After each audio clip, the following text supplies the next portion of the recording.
Hi, I'm Ben Godwin with Davis Technical College, and in this video we're going to talk about how to set up your welding helmet.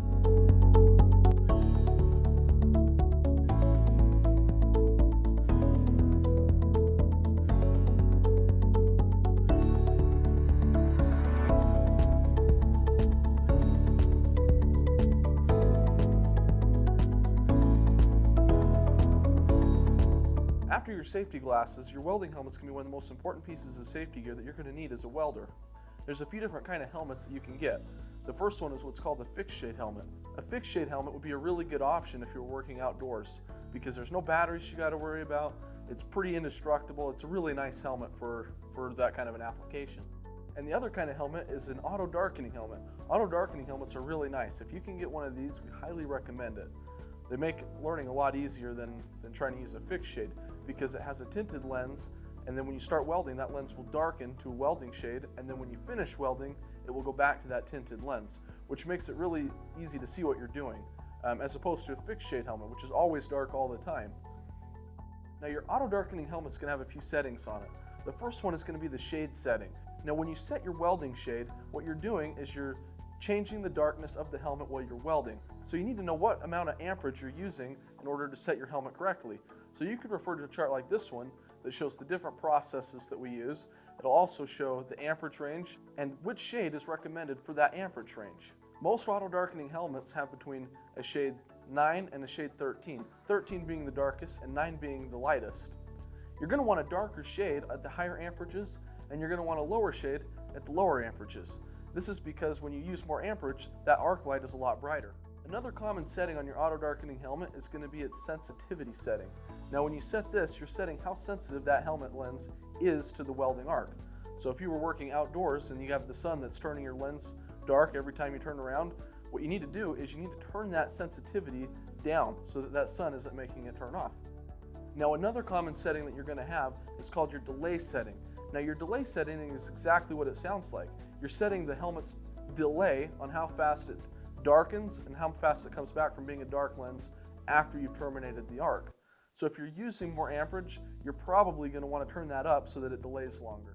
And the last most common setting you're going to have on your auto darkening helmet is what's called a grind mode. And essentially what that does is it allows you to use your welding helmet as a grinding shield, which is very handy because then you don't have to carry two things on a job. Now when you do this, you want to make sure you have that on, and what it does is it keeps the lens from darkening while you're grinding. You don't want those little sparks coming off the end of the grinder to set that off. And so this turns the auto darkening feature off on the helmet. But keep in mind, you're going to want to turn that back on when you start welding. If you forget, you're going to remember really quick, and you're probably going to see a couple of spots. So make sure if you use it, you make sure to turn it back on after you're done with grind mode. Now when you purchase your helmet, you're probably going to be really excited. You're going to get this new box and you're going to open up this brand new helmet. And one of the things you need to keep in mind, and it's really funny, this happens a lot, is our students will bring these helmets back and there's a film that comes on the lens of the helmet, and you're going to want to remember to take that film off the lens. It's not to be on the lens for use, it's only there to keep the helmet from getting scratched up until someone buys it. That lens is just like your safety glasses. So you want to take care of it. It's going to wear out over time, and those lenses are replaceable. We may do another video on how to replace lenses and taking care of your welding helmet.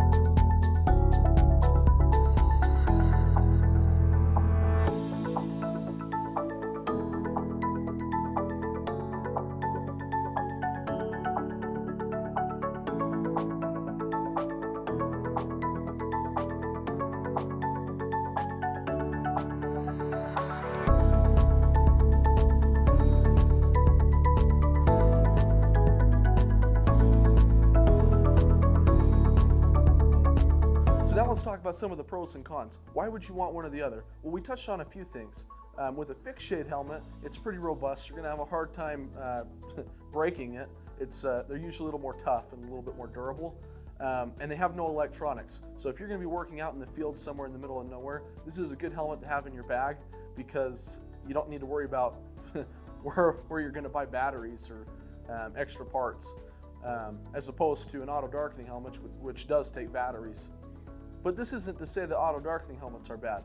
For one thing, they're really easy to learn with because you can have the hood flip down and still be able to see what you're doing before you start welding, as opposed to a fixed shade helmet, which is always dark. And then one of the other things you want to take into account is the price range. So if you're looking for a more budget-friendly option, that's probably going to be the fixed shade helmet. You can usually pick these ones up for like, 20, 30 bucks, as opposed to an auto darkening helmet, which is probably going to cost you up over $100. But they're really worth having. They've got so many extra settings. Again, one of the pros to a auto darkening helmet is they usually have a grind mode function, so you can usually have a welding helmet and a grinding shield built into one package. Whatever you decide to do, just make sure you wear safety glasses underneath your helmet and that you know how to use the helmet. If you have any questions, please come talk to an instructor. We would be happy to help you set your helmet up to best serve your uses.